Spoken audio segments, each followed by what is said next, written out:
Welcome to the podcast. I'm your host, Jaden Schaefer. Today on the show, I want to talk about a company called RunPod. They're an AI cloud startup, and they just hit a $120 million in annual recurring revenue.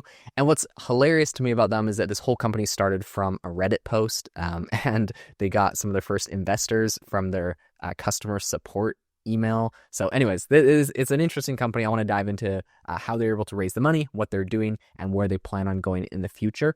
Before we get into that, I wanted to mention if you want to build AI tools and you are not a developer like myself, I would love for you to check out AIbox.ai. This is my own vibe coding tool startup where you can explain any tool you want, and we will link together different AI models for you, input prompts, and build your tool for you. You can then go edit it, modify it, and share it. And it's an awesome way to build things if you are not a developer. So you can go check out, there's a link in the description to AIbox.ai, and I would love to have you try it out and tell me what you think. All right, let's get into what's going on with RunPod. So this is a really impressive startup. I thought their kind of founding story was hilarious.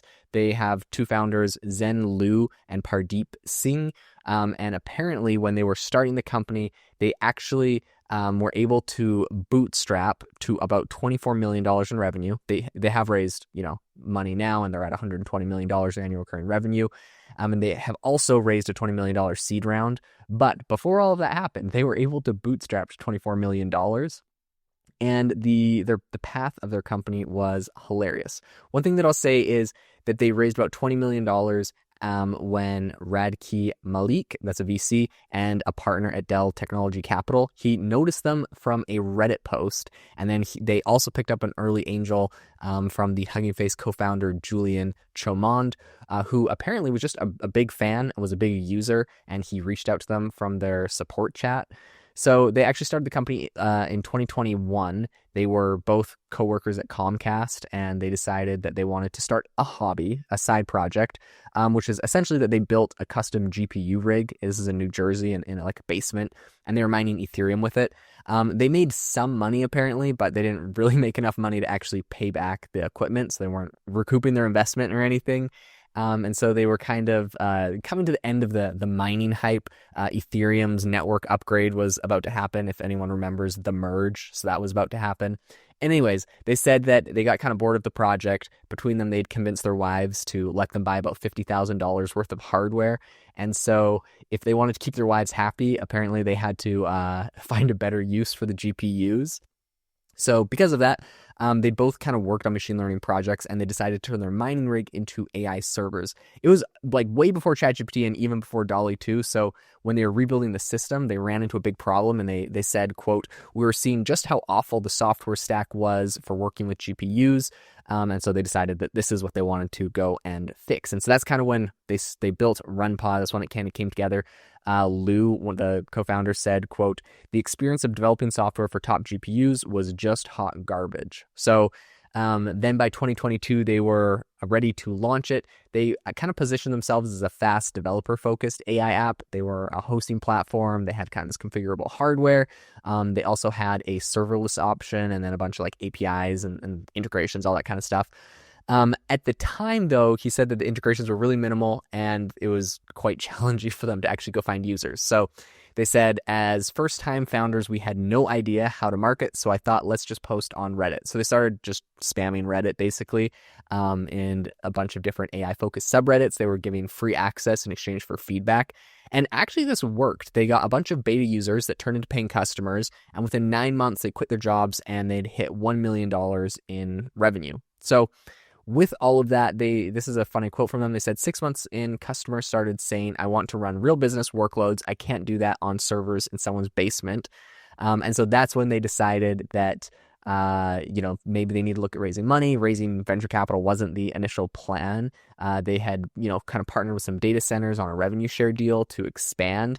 And that actually worked. They said it was a little bit tense, but it was working. They didn't have to go raise money. They said, if we don't have GPU availability, user sentiment flips immediately. When people don't see capacity, they leave. So they said that their community was growing on Reddit and Discord, especially after ChatGPT launched. And at the same time, they said that's when investors started reaching out to them.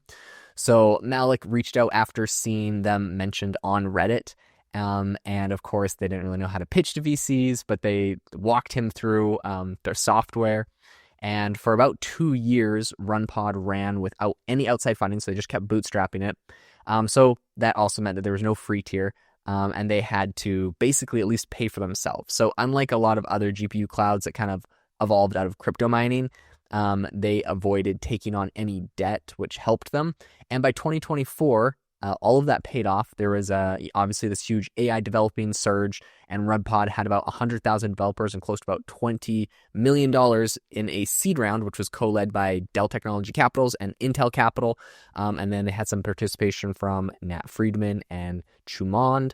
And they have not raised since then, since back in May in 2024, almost 2 years ago. But they said that they're preparing for a Series A, and their company has grown a lot. Apparently, they have about 500,000 developers.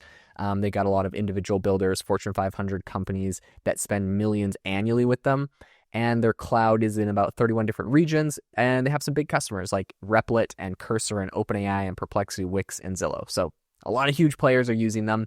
What I will say about this whole industry, though, is that the competition is very intense. There's like hyperscalers, AWS, Microsoft, Google, who are specializing in a lot of these GPU provider types things. There's obviously CoreWeave and Core Scientific.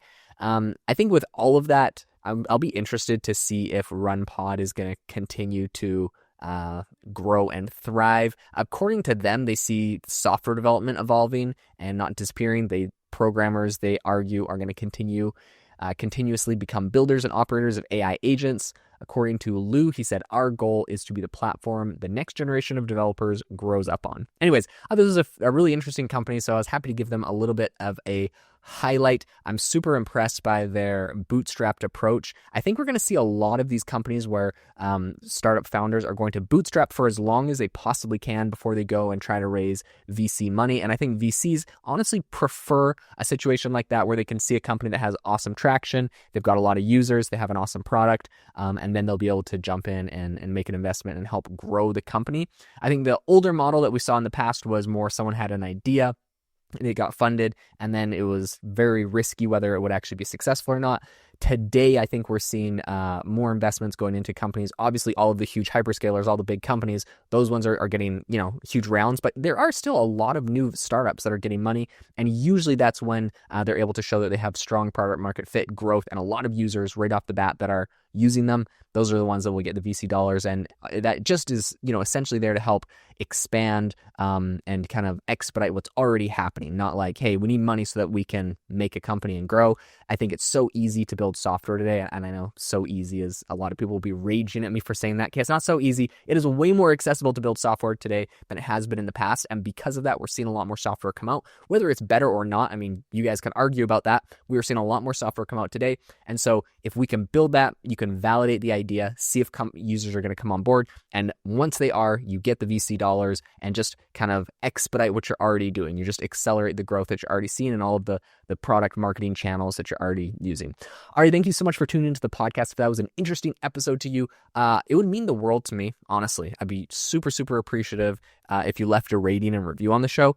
Essentially, that's just how more amazing people like yourself find it. Apple Podcasts and Spotify, they push the show to out to more people if there's a lot of good reviews on it. So if you could do that, that would be super, super helpful.